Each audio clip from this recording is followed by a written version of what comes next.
অহা 2000 নিৰ্বাচনত youth BPF আৰু বিএছঅ কি ভূমিকা হ'ব?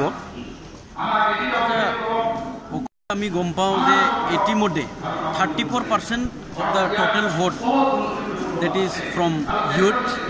So আমাৰ এই বিপিএফ দলৰ ভিতৰত যে আমাৰ উইং যুৱ বিপিএফ আৰু বড়োলেণ্ড ছাত্ৰ সন্থা BSU এখেতসকলে সঁচাকৈ ভালকৈ প্ৰভাৱ কৰিব আৰু এখেতসকলে সঁচাকৈ এতিয়া যুৱ সমাজটো চাই আছে, নেতৃত্ব দি আছে। নেতৃত্ব দিয়াৰ পিছত আৰু এই লোকসভা নিৰ্বাচনত 2019ত যথেষ্ট কাম কৰিব আৰু সহযোগিতা আগবঢ়াব।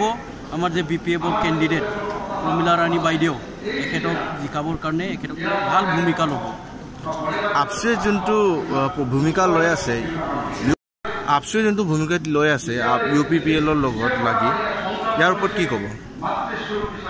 আমাক ক'ব লগা এইটোৱে যে আপচুৱে এটা ছাত্ৰ সংগঠন, জাতীয় ছাত্ৰ সংগঠন যে বড়ো জাতিৰ, এখেতসকলে ডাইৰেক্টলি যে পলিটিক্সত জইন কৰিছে বা কোনোবা স্পেচিফিক দলক যোনটো আমি UPPL বুলি কওঁ, এই UPPLক সহায় কৰাটো আমাৰ বড়োসকলৰ কাৰণে বা বড়ো ছাত্ৰ ছাত্ৰীৰ সমাজত বহুত জাতিৰ যে ছাত্ৰ সংগঠন, এই সংগঠনটো যাতে এনেকুৱা পলিটিকেলি লৈ নাযায়, মই এইটো আহ্বান কৰিছোঁ। ইউথ BPF আৰু BSUৰ তৰফৰ পৰা আমাৰ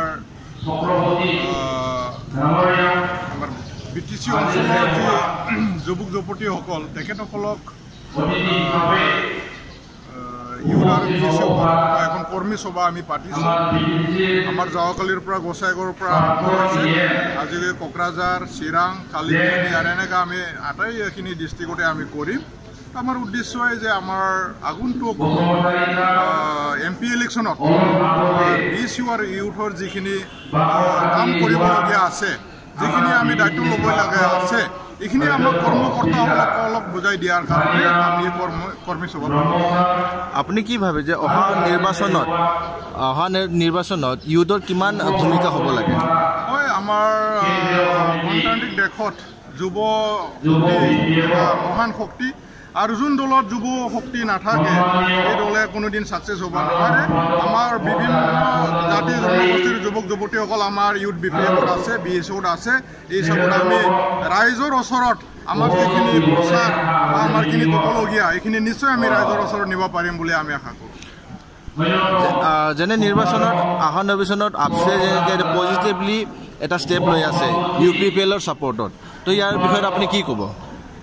আপচু বা UPPL এটা জাতি দি কোনোদিন ইলেকশ্যন জিতিব নোৱাৰে। আমি দেখিছোঁ তেখেতসকলৰ কেইটামান বড়ো সংগঠনে তেখেতসকলৰ লগত আছে, কিন্তু অন্য জাতি সংগঠন আমি তেখেতসকলৰ লগত দেখা নাই। এই হিচাপত এটা জাতি দি কোনোদিন ইলেকশ্যন জিতিব নোৱাৰে। তেখেতসকলৰ চিন্তাধাৰা ভুল, আৰু তেখেতসকলৰ উদ্দেশ্য হৈছে BPF দলক কি ধৰণৰ ইলেকশ্যনত হাৰাব পাৰে, এইটোৱে তেখেতসকলৰ উদ্দেশ্য।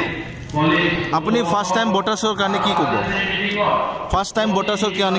আমাৰ যিখিনি ফাৰ্ষ্ট টাইম ভোট দিব তেখেতসকলক মই অনুৰোধ জনাব বিচাৰিছোঁ যে তেখেতসকলে এই অঞ্চলৰ যিখিনি আমাৰ নেতা নেত্ৰীয়ে দায়িত্ব লৈ কাম কৰি আছে, উন্নতিৰ কাৰণে হওক বা শান্তিৰ কাৰণে হওক, তেখেতসকলক যাতে ভোটদান কৰি